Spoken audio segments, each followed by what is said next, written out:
Right, in a couple of hours is the big rematch, the one we're all looking forward to. The first fight was an instant classic. So we've got Chris Eubank Jr. versus Conor Benn 2. The first one was early this year in the Tottenham Stadium. We're redoing it for the rematch back at the Tottenham Stadium. I am so excited for this fight. I think the first one was an instant classic for boxing in general, just for the history and everything. You know, the dads had two absolute stellar fights. The sons go in there, and then they have a stellar fight as well. For British boxing especially, it's going down as one of the all-time rivalries. Fingers crossed this one can be as good as the last one. I think the last one really started getting good from round 6, like 6, 7, and then it was just an all-out war. But let's get into it. Let's talk about some of the points here. So last time out, obviously, Conor Benn was trying to absolutely take the head off Chris Eubank Jr. from round 1 to about 6. And, you know, Conor Benn weren't really putting in combinations. He was just trying to land that big absolute bomb. And there was times where he was hurting Eubank. There was no doubt about it. But because he was so...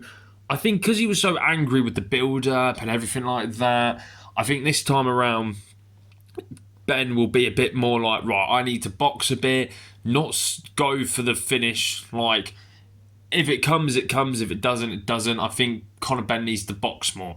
While Eubank kind of did what he needed to do in the first one. Weather the storm against Conor Benn, the more explosive, powerful puncher. And then, as the fight's going on, then you start bringing your stuff into it. Like, Eubank was boxing him up, then in the end it turned into an absolute slugfest, and I think the experience of Eubank Jr. come into it really well. I think Eubank, the combinations were doing more. Like, Conor Benn would try to land one massive punch while Eubank's already landed like 2-3 punches combinations, and I think that's what kind of got him the win. It weren't a robbery. I have seen on social media some people like Conor Benn should have won the first one. It was a robbery, and you know the other way round that. One of those. I think it was a very fair result. I think it was a very good fight. I think maybe even a draw could have been thrown out there. It was a very entertaining fight. Let's be honest. Us fans of boxing were treated that night, and we're getting treated again tonight. The undercard is okay. You got Jack Catterall on there, Adam Aziz, some other guys, but I'm not really massively bothered. I'm more interested about this main event. I'm hoping Conor Benn can get this one done in an instant classic again, and I hope we get the big trilogy in Wembley Stadium. I know people are saying they're worried for Chris Eubank Jr. for obviously the hydration clause, the weight he has to cut to just make this fight. But I think people need to understand as well, this man is a grown man. He's an adult. He can make his own things up. You can't complain about the rehydration clause, because if you didn't like it, you wouldn't have signed the fight. You know, this man has signed the fight. He has agreed to all the terms, and now he's complaining about it. In my eyes, you can't complain. If you knew all this stuff going into it, then you shouldn't have signed it. But you have signed it. Even his dad, you know, I see it was a podcast. It was Carl Froch, George Groves, Eubank Senior, and the two interviewer guys. And even George Groves was like, well, he's a grown man. He makes his own decisions. If he would have known, like what I'm just saying now, you can't complain about something you know about. If it was, he signed a deal and all that, and he didn't know about it, and then they've told him, oh, you have to do this, then that's fair enough. But Chris Eubank Jr. knew about all this stuff. The whole ambulance stuff as well with this Eddie Hearn thing, that's a load of rubbish as well, let's be honest. Eddie Hearn did not prevent him from going to the hospital. As much as Eddie Hearn is obviously a Conor Benn guy, I don't think Eddie Hearn would be like, oh yeah, no, he doesn't need to go, shut the doors, not let him out, you know, just a load of rubbish. But I think if Eubank wins this one, he's in for a massive fight with Canelo.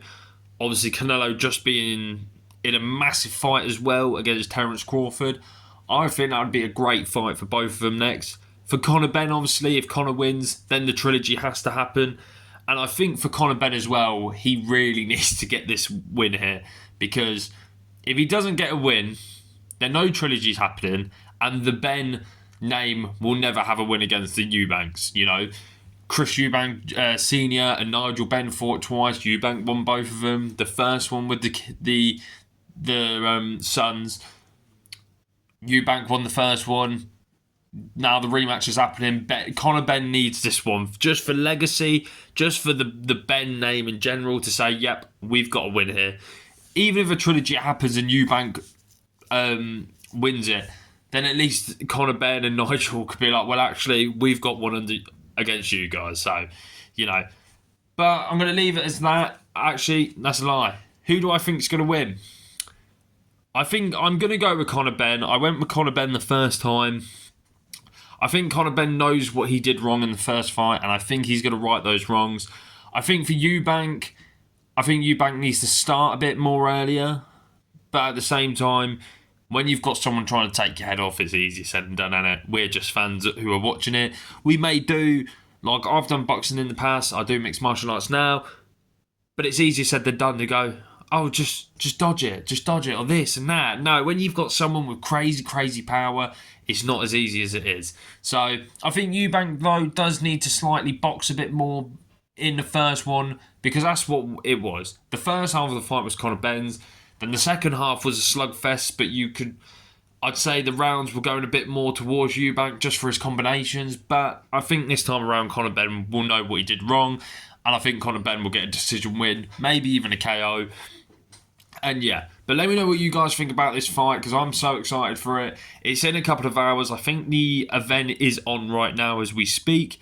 I do apologise that the predictions video is out late, but oh well, it is what it is. We've got it on fight day. I'll be covering the fight. I'll do like my instant reaction straight after, like I did with UFC 321. So stay tuned for that. Enjoy the show, guys. Enjoy the UFC tonight.